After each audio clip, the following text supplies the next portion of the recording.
Thank you, Madam Speaker. My question is to the Premier and Treasurer. Premier, the social and economic crisis caused by coronavirus has been massive and will continue to impact upon our state for years to come.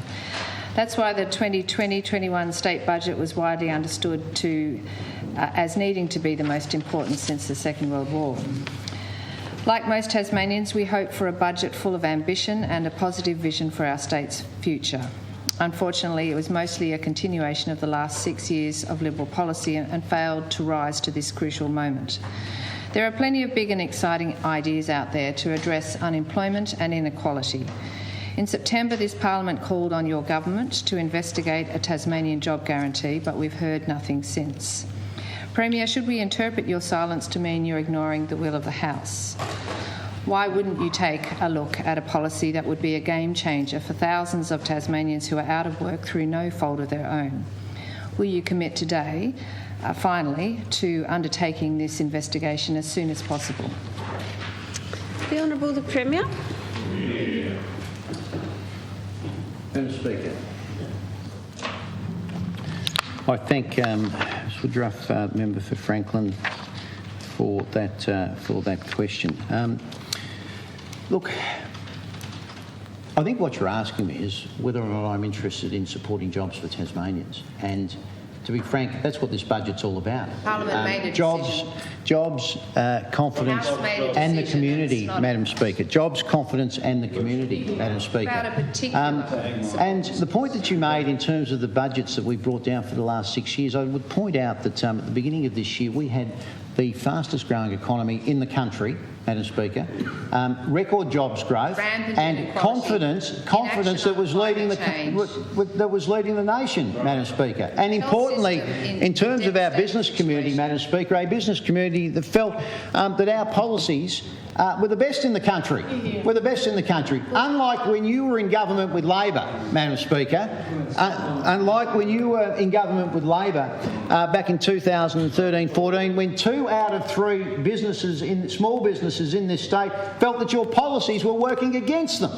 We're working against them, Madam Speaker. Now, Madam Speaker, what are you doing? Madam Speaker, well, what we've done over the last 6 years, Madam Speaker, is brick by brick rebuilt the state that you took in the recession, Madam Speaker. That's what we've done.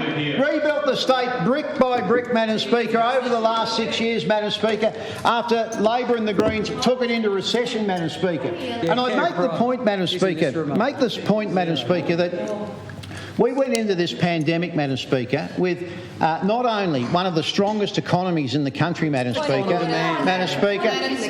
Final demand went backwards in the December quarter. Point of order.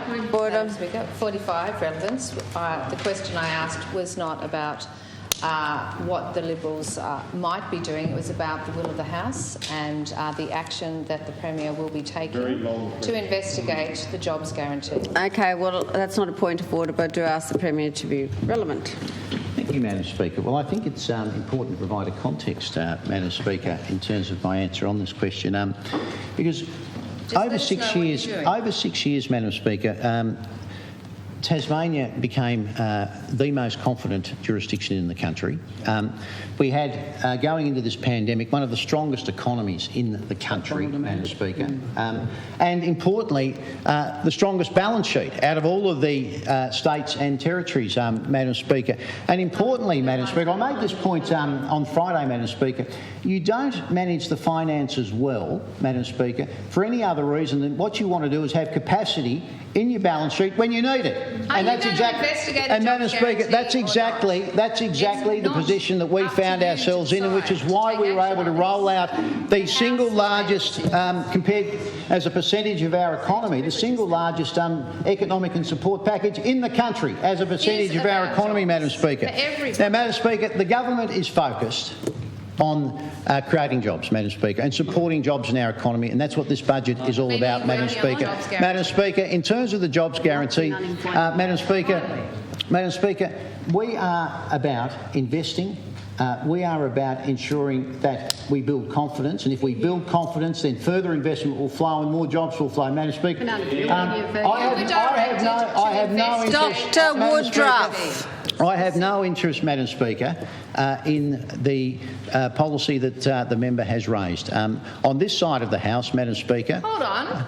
This is not up to you. This was the will of the House. Madam Speaker, Madam Speaker, have no Tasmania. interest in that policy, Madam Speaker. What we will continue to do is to ensure that we invest, So you're going to defy that the we will of the build House. confidence, Madam Speaker, and importantly, as a result of that, we will attract further investment, create more jobs.